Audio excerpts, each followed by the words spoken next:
A W S Africa Wall Street.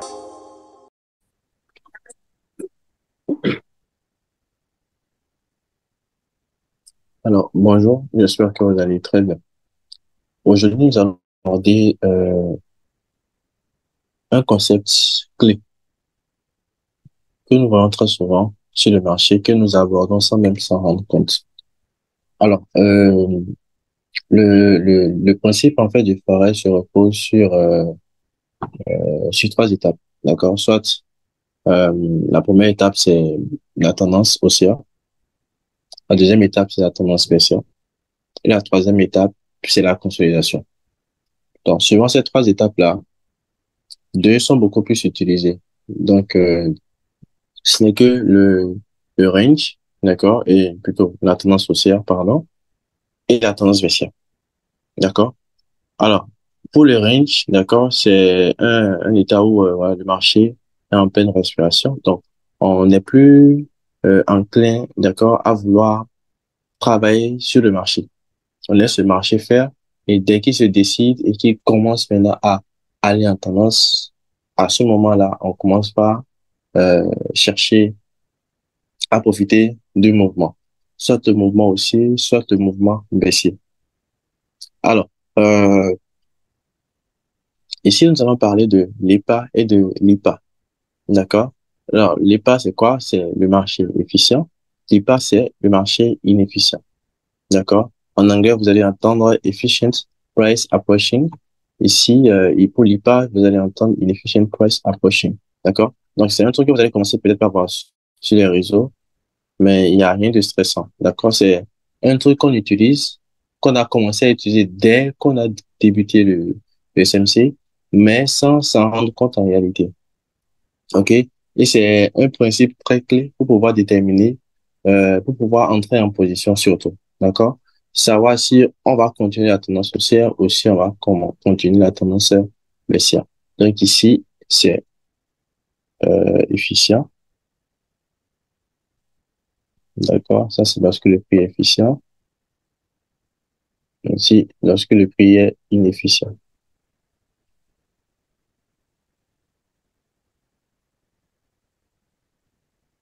Bon, j'espère que c'est comme ça on écrit ça. Inefficient, d'accord. Ok, super. D'accord. Alors, ici, vous avez constaté que j'ai tracé deux graphes. Alors, le premier graphe, c'est lorsque le prix est efficient. Alors, comment est-ce qu'on sait si le prix est efficient et s'il ne l'est pas? Ici, vous allez constater que lorsque le marché commence sur tendance haussière, il faut commencer par délimiter donc ses highs et ses lows. D'accord? Chose qu'on a déjà l'habitude de faire. Donc, on commence par délimiter les highs et les lows. Alors, lorsqu'on finit de délimiter le high et le low, on va attendre la cassure d'accord de notre high en question. Lorsque le high est cassé, d'accord, on trace un trait. D'accord? On trace un trait un peu comme pour marquer la cassure.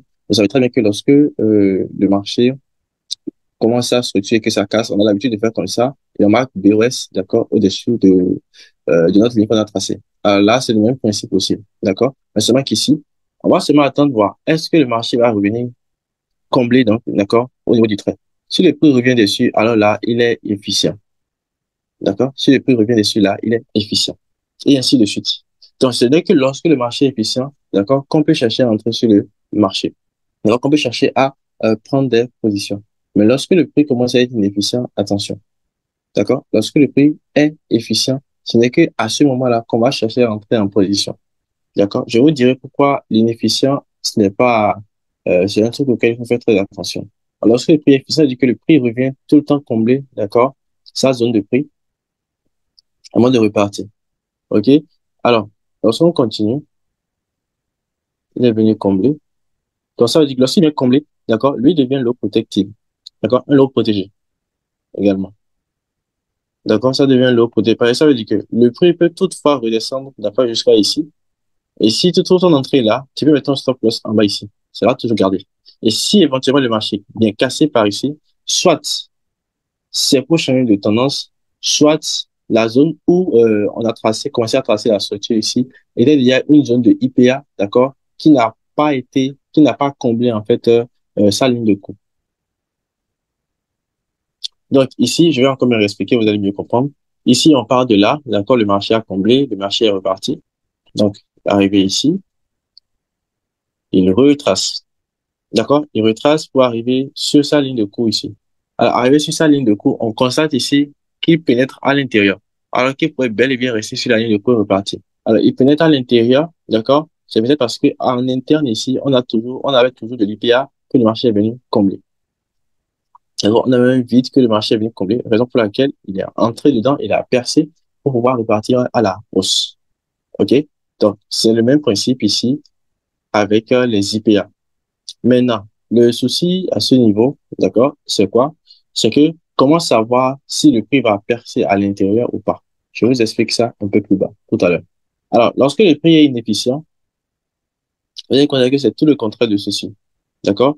Le prix, lorsqu'il casse, le prix ne revient pas, d'accord, sur sa ligne de cours. Il décide de rester un peu haut et de continuer. Lorsque le marché commence à être comme ça, vous pouvez ne cherchez même pas en fait à entrer en position.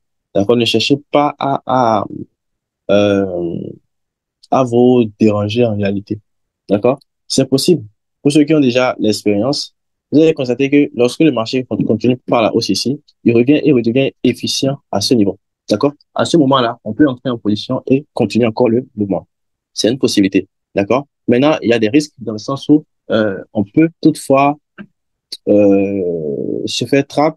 D'accord? Parce que si éventuellement le prix accepte de réagir là et repart, c'est une bonne chose. OK? Mais après, vous allez constater que ces zones-là, ce sont toutes les zones de trappe beaucoup plus souvent. Parce que s'il n'a pas comblé ici, ça veut dire qu'il laisse le privilège au marché de revenir, d'accord? De combler ce qui était ici, là, afin maintenant de repartir et continuer. D'où maintenant le principe de liquidité, là. D'accord? Ouais, il revient et il repart. D'accord? C'est le même principe. C'est le même principe. C'est de là que ça sort en réalité aussi. OK? Donc, lorsque le marché casse et ne revient pas sur sa ligne de cours, on parle de prix inefficient. OK? On parle de prix inefficient. Mais dès que ça revient, on parle d'efficience. On savait très bien que le marché n'aime pas laisser du vide. Donc, c'est également la même chose. Le marché n'aime pas laisser du vide. Donc, c'est la même chose. Alors, lorsque je reviens en bas, d'accord, je vous montre ceci. Alors, ici, qu'est-ce que je vais vous montrer par là? Alors, ici, on a notre ligne de cours qui se retrouve ici. D'accord? Notre ligne de cours qui se retrouve là. Donc, on va constater que le prix a pris départ à partir d'ici. D'accord? Entre-temps, on avait un point haut qui était là. Mais le marché a cassé. On est d'accord. Le marché a cassé. Et là, vous avez, qu'est-ce qu'on va dire ici? Le prix est efficient. D'accord? Donc ici, le prix, il est efficient. Donc, voilà, je vais mettre ça comme ceci. Je vais mettre E, F. Non, IPA. Voilà. Le PA du moins, pardon. D'accord? Donc, le prix est efficient à ce niveau-ci. Donc, c'est déjà une bonne chose. Mais le marché continue. Donc, en temps normal, on va continuer par faire quoi? On va tracer notre point de structure. Ici, ici. D'accord? Le marché casse par ici. Donc, en temps normal, on continue notre mouvement. Alors ici, on va chercher à tracer notre ligne de cours également. Notre ligne de cours. D'accord? Alors, en temps normal, lorsqu'on trace la ligne de cours, à quoi on va s'attendre? Le prix revient. Donc ici, il est efficient.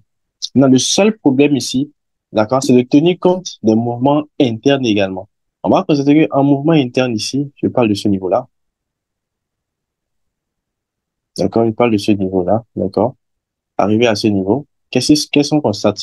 On constate que ici, là et là, d'accord, le prix est inefficient. D'accord, le prix est inefficient. Donc, qu'est-ce qui va se passer pour le prix? Sur le marché. Le marché, vous allez constater que après que le marché soit efficient ici et qu'il est reparti, il va revenir combler sa perte. Ça, c'est évident, c'est forcé. Parce que là, nous sommes sur cette, voilà, ce prix ici. D'accord? C'est très évident. Donc, c'est pour ça, en fait, même si le prix est efficient de l'autre côté, vérifiez en interne pour voir. Est-ce qu'il n'y a pas de vide à l'intérieur? S'il y a de vide, il y a de fortes chances que le marché, d'accord, redescende et continue. Et si le prix continue, vous allez constater que la règle sera respectée. D'accord? On a respecté d'abord la règle de l'IPA ici. Donc, ça veut dire qu'après que le marché soit arrivé ici, s'il y a des possibilités de trouver des trades, c'est bon pour repartir à la hausse et target ce high ici, c'est bon. Mais, faut faire attention à voir, est-ce qu'en interne, on n'a pas également du vide qui est laissé? Si on a de l'IPA, d'accord, en interne, pourquoi est-ce que le marché va atteindre une zone, d'accord, la zone proche de l'IPA, d'accord, et ne va pas pouvoir la combler? Il y a possibilité aussi pour le prix, au moins il est arrivé à ce niveau-là, d'accord, de convenir ici, de combler directement avant de partir. Si ça avait été fait, d'accord, en aucun cas, cette jambe-là n'allait pas venir là, d'accord, pour dire, voilà, il va combler quelque chose et repartir. Non. Il va plutôt, d'accord, arriver ici, d'accord, s'il y a encore quelque chose en interne, va juste prendre l'interne et va continuer son mouvement. D'accord? Donc, c'est ça, en fait, le principe de l'EPA et de l'IPA. Donc, on va voir ça rapidement sur les graphes. On va voir ça rapidement sur les graphes. Alors, euh, lorsqu'on commence par la structure du marché, OK, on va constater qu'on a un point qui commence à partir d'ici et ce point-là. Donc, c'est par ça, moi, je veux débuter. OK? Je veux commencer par ça. Et j'ai ce point bas ici et j'ai ce point haut ici. Donc là, j'ai commencé à partir du 4 heures. OK? Donc, est-ce que je vais tracer l'interne ou pas? Moi, je vais préférer garder ça comme ça, d'accord? Et je vais vous parler maintenant de l'interne dont j'ai déjà discuté en bas tout à l'heure. Alors ici, je trace donc ma ligne de coup, d'accord? Ce qu'on a d'habitude de tracer pour les cassures, je la trace, d'accord? Je trace ça comme ça. Alors, après que le marché ait cassé mon point bas ici, on va constater que le prix s'est retourné. Pour faire quoi? Pour devenir efficient, d'accord? Compte tenu de ce mouvement. Dans ce mouvement qui se retrouve ici, si je le redessine, c'est que c'est comme ça, d'accord? Ici, on a cassé et il est revenu comme ça avant de continuer. D'accord? Donc là, le prix est efficient. Le prix est efficient pour le moment. Alors, on continue. Donc, après ça, nous avons donc notre point bas ici. J'espère que vous savez comment tracer déjà les structures. Donc, on a un point haut ici. Alors, qu'est-ce qui va se passer par la suite? On constate que le marché casse donc le point le plus bas ici, mais ne revient pas. Donc, à partir d'ici, on est quoi? On est EPA. On est IPA, pardon. D'accord? On est IPA. Donc, ça veut dire il y aura un moment où le prix va revenir au-dessus, d'accord? Et repartir vers la baisse. D'accord? Et repartir vers la baisse. C'est une possibilité. Bon, cette baisse, ça peut ne pas être une baisse de longue durée, ça peut être de courte durée, mais arrivé là, il y aura forcément une réaction du prix. Alors, après, on continue. Ensuite, nous venons ici. On voit que ce point bas, il y a ce point bas là, d'accord, qui est plus bas que celui-ci. Donc, je trace mon point ici. Je trace un autre point ici. D'accord? Alors, qu'est-ce que je constate? D'abord, il y a ceci là. D'accord? Il y a ceci et ça. Alors, qu'est-ce qu'on va constater? On va constater qu'ici que lorsque je trace ça, le marché a cassé, il est redevenu efficient. D'accord? Il est revenu, il est redevenu efficient, il a continué, il a cassé, il est revenu par ici, il est devenu efficient et il continue. D'accord? Alors, le point bas ici, donc point bas ici, donc il remonte pour devenir efficient. Donc, il quitte là maintenant pour venir vers le bas, il me casse ce point bas à ce niveau-là. D'accord? Et le marché se retourne pour devenir quoi? Pour devenir efficient. D'accord? Donc, il est revenu dans la ligne de cours. Il est redevenu efficient, tout simplement. Maintenant, ça, on a vu juste les points d'efficience, d'accord? On va voir les inefficients également. Mais les inefficients, c'est déjà ce qui se retrouve ici, hein, d'accord? C'est déjà ce qui se retrouve ici. On va plutôt voir l'interne. Qu'est-ce qui fait que le prix va forcément remonter jusqu'en haut, d'accord, avant de redescendre? Alors, par exemple ici, d'accord? Par exemple ici, on va constater que lorsque le marché nous crée ce point bas, ce point haut et casse par le bas, d'accord? Qu'est-ce qui va se passer? On va constater qu'à ce niveau, on a d'abord un order block qui se retrouve là. Ça fait un. Secondo, on a de l'imbalance. D'accord? On a de l'imbalance qui se retrouve là. Maintenant, ici, en LTF un peu plus petite, d'accord? Ceci est de la liquidité qui a été créée, d'accord, avant la zone. Et vous savez très bien que pour pouvoir entrer en position, on dit, voilà, on va chercher notre order block, on va trouver de l'imbalance, d'accord? Ensuite, le prix, il va faire ça, il revient sur l'order block et va vendre, d'accord? En fait, c'est le principe qui est expliqué à ce niveau, d'accord? C'est le principe qui est juste expliqué à ce niveau. Alors, si je reprends, là, le prix retourne là, ok? On a de l'imbalance ici, donc, chose que le marché nous permet de faire, le marché nous permet d'entrer en position et le target le plus bas. OK? Alors ici, lorsque le marché casse et revient redevenir efficient, d'accord? Il est déjà efficient ici. Il est déjà EPA à ce niveau. Donc, qu'est-ce qui va rester? Vous avez constaté que nous avons toujours de l'imbalance qui se retourne là. Donc, cette imbalance-là, le marché revient la tomber. Sinon, normalement, vous avez vu, il partait déjà, mais après, il s'est retourné et il est revenu. Il essaie de combler les revenus ici pour combler ça avant de repartir maintenant vers la baisse. D'accord? Alors, ici, sur ce mouvement-là, d'accord, si on doit tracer la structure, on doit marquer ce point bas ici, le point requête déjà marqué. Et ici, on a la cassure, le marché se retourne en interne ici, d'accord? Là, le prix en interne est déjà le prix A, mais voilà, il continue par ici,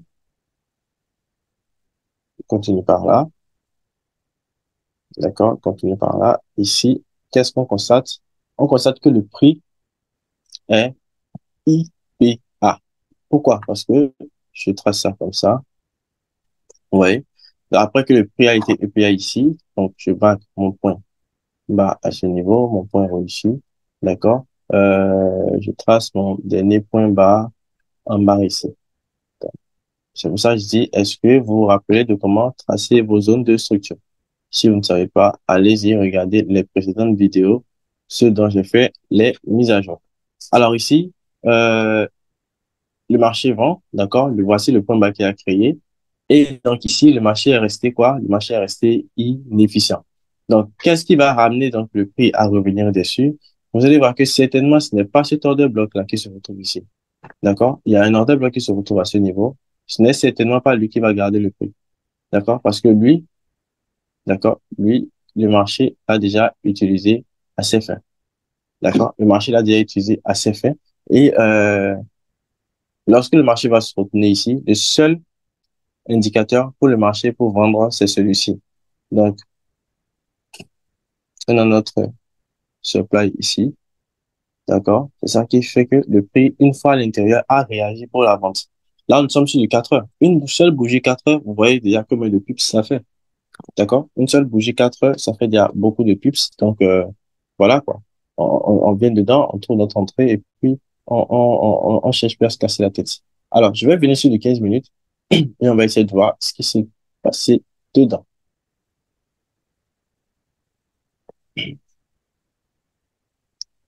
Alors, j'étais à quel niveau? Voilà, j'étais ici. J'étais ici. Oui, c'est déjà beaucoup. Déjà beaucoup. Si tu arrives à te trouver un 5 heures, ça marche. Alors, une fois à l'intérieur ici, d'accord, ce n'est pas parce que le marché a touché directement qu'on entre en position. Non. Il faut toujours attendre nos confirmations. Maintenant qu'on sait que le prix est entré dans la supply zone, qu'est-ce qu'il faut chercher à faire? Il faut chercher maintenant la confirmation qui va nous permettre d'entrer en position. Alors ici, d'accord, on va utiliser le même principe pour évoluer et vous allez voir. Alors ici, qu'est-ce que j'ai? J'ai donc la structure que je vais continuer à retracer. Alors là, ici, le point bas ici, le point haut là. Alors, qu'est-ce qu'on va constater? Cassure, d'accord? Après cassure, le prix EPA, il continue, d'accord? Et ici, on a notre cassure ici. Maintenant, après cette cassure, le prix entre encore à l'intérieur. Vous marquez qu'il est toujours IPA, d'accord? EPA, pardon. Et en interne ici, maintenant, c'est là que tout va se jouer, ok? C'est là que tout va se jouer. Alors, cet autre bloc-là, qui se retrouve ici, d'accord? Aussi, je peux mettre tout ça avec la bougie là, d'accord? Lui, il a déjà été comblé et il est déjà parti avec, d'accord? Il a déjà été comblé et il est déjà parti avec. Donc là, on va trouver donc la structure interne encore à l'intérieur. Là, je fais ça. Je reviens là. Alors, j'ai ma cassure où? J'ai ma cassure à ce niveau. D'accord, j'ai ma cassure à ce niveau. Donc après cassure, le prix devient EPA, d'accord, parce qu'il est revenu sur la ligne de prix, ça fait 1. Secondo, je vous ai dit, l'imbalance, l'order bloc, et bingo, le prix revient dessus. Et là, il entre en position. Je mets mon stop loss en haut ici, d'accord? Et pour aller beaucoup plus simple, je peux encore mettre ça en haut ici, d'accord? Et là, j'essaie maintenant de tracer, donc, de prendre donc le R qu'il faut. Bon, déjà, vous allez voir que à ce niveau-là, on a un gap, d'accord? On a un gap. Et qui dit gap dit, voilà, un saut de marché là. Donc, on peut revenir sur le gap là en question, combler le gap, ok? Pour combler le gap. Là, ici, on a 3R. Et également, ce point bas là, c'est un excellent TP. Donc, si on met le stop loss complètement en haut, on est à 3R. Mais si on ramenait donc le truc à notre stop loss initial, on est à 6R. D'accord? Si- Désolé, on est à 6R sur le mouvement du marché là. Donc, voilà un peu les principes d'IPA et d'EPA. Interne, externe, c'est clean, les gars. Donc, ce n'est pas quelque chose de compliqué. C'est un truc qu'on utilise déjà, mais seulement qu'on ne s'en rend pas compte en fait. On ne s'en rend pas compte. Donc, c'est ça, j'ai essayé de détailler un tout petit peu là. Et peut-être dans d'autres vidéos, je ferai également des mises à jour, OK, pour bien encore expliquer, faire des analyses euh, de, de paires, d'accord, et d'en utiliser beaucoup. Et vous allez commencer par mieux comprendre. J'espère que ça vous aurait été utile. Merci beaucoup et à très bientôt.